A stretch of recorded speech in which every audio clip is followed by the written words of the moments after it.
Baik, Assalamualaikum warahmatullahi wabarakatuh. Salam sejahtera untuk kita semua. Berikut adalah progres dari tugas besar teknik green building dengan judul perancangan rumah tempat tinggal ramah lingkungan dari kita kelompok 15 dari kelas K1. Berikut adalah anggota dari kelompok 15 sendiri yang beranggotakan ada tiga. Yang pertama ada Denny Prata Ginting, saya sendiri, ada Muhammad Nalendra Bimantara, dan ada Muhammad Hussein Mustafa. Ya, yang pertama mengenai pembahasan mengenai site plan, di mana berikut adalah site plan mengenai lokasi proyek yang telah ditetapkan sebagai tugas besar. Dapat dilihat peta lokasinya sebagai berikut. Nah, berikut adalah aksesibilitas untuk lokasinya, di mana berada di Jalan Kavling Surya, RT 2, RW 5, Kedung Jaya, Kecamatan Tanah Sareal, Kota Bogor, Jawa Barat.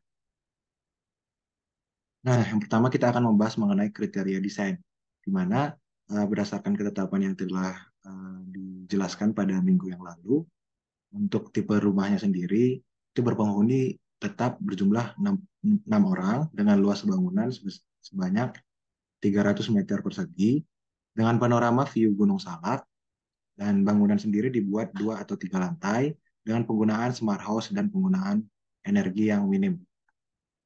Nah, sebelum itu kita akan memikirkan terlebih dahulu mengenai konsep desainnya, di mana berdasarkan GBCI kategori Green Building terdapat ada 6 kategori yang dibutuhkan untuk bangunan green building. Yang pertama ada konservasi air, yang kedua ada sumber dan daur material, yang ketiga ada kesehatan dan kenyamanan dalam ruang, yang keempat ada efisiensi dan konservasi energi, yang kelima ada manajemen lingkungan bangunan, dan yang keenam ada tepat guna lahan. Nah, rancangan yang kelompok 15 inginkan yaitu memiliki konsep desain sebagai berikut. Mungkin yang beberapanya yang akan dilanjutkan mungkin di pertemuan-pertemuan berikutnya.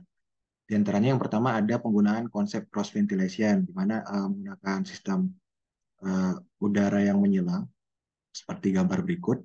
Terus kemudian yang kedua ada penggunaan groundwater tank sebagai penampung air hujan. Kemudian ada yang ketiga ada penerapan pengomposan di rumah.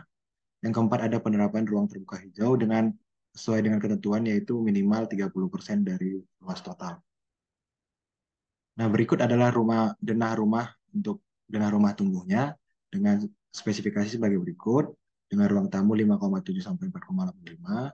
Dapat dilihat ukurannya cepat di slide berikut yang berisi mengenai ada ruang tamu, ruang keluarga, kamar A, kamar B, dapur dan ruang makan, toilet bersama, fasilitas laundry, teras nyaman, dan juga untuk spesifikasi halamannya meliputi kolam renang, taman A dan juga taman B, ada carport, dan juga ada bak composting. Selain itu juga ada tempat sampah terpilah. Mungkin di sini kita belum membuat mengenai spesifikasi untuk lantai 2 atau lantai 3-nya, masih progres di lantai 1 dulu.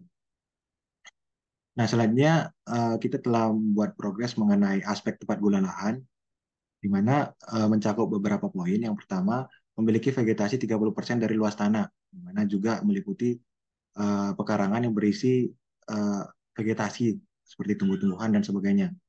Kemudian kita memiliki 100% tanaman yang digunakan itu langsung dari lokal, itu berasal dari Jawa Barat.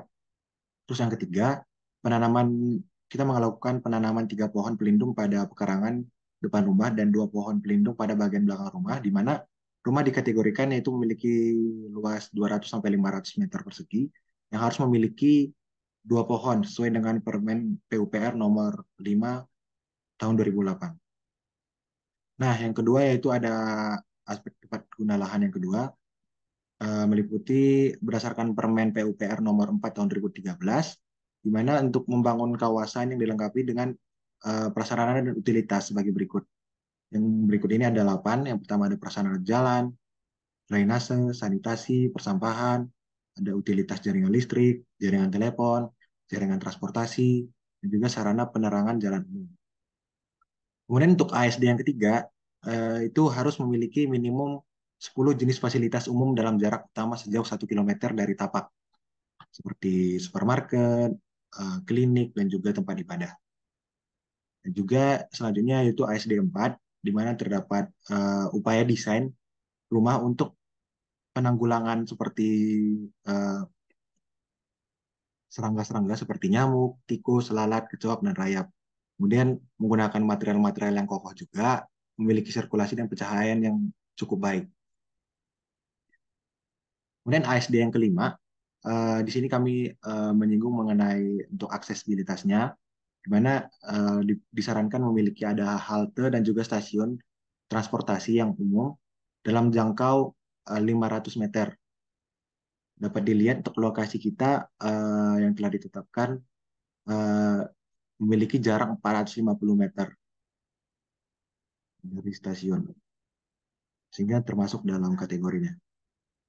Kemudian untuk aspek tepat guna lahan yang keenam, itu harus memiliki penanganan limpasan air hujan untuk atap, kemudian penanganan limpas air hujan untuk halaman juga, seperti groundwater tank dan sebagainya. Nah, berikut adalah fasilitas pengolahan limbah padat yang kita akan rencanakan. Ada bak composting dan juga tempat sampah yang sesuai dengan pilihan masing-masing seperti organik, anorganik, dan B3. Berikut adalah tampak rancangan bangunan untuk lantai satunya. Dapat dilihat pada slide tersebut, tampak isometriknya. Yang belum kita lakukan yaitu untuk lantai 2 dan lantai 3-nya. Baik, mungkin sekian untuk progres dari minggu ini. Kurang lebihnya mohon maaf atas perhatian dari Pak Yudi dan juga teman-teman semuanya. Saya ucapkan terima kasih. Wassalamualaikum warahmatullahi wabarakatuh. Terima kasih.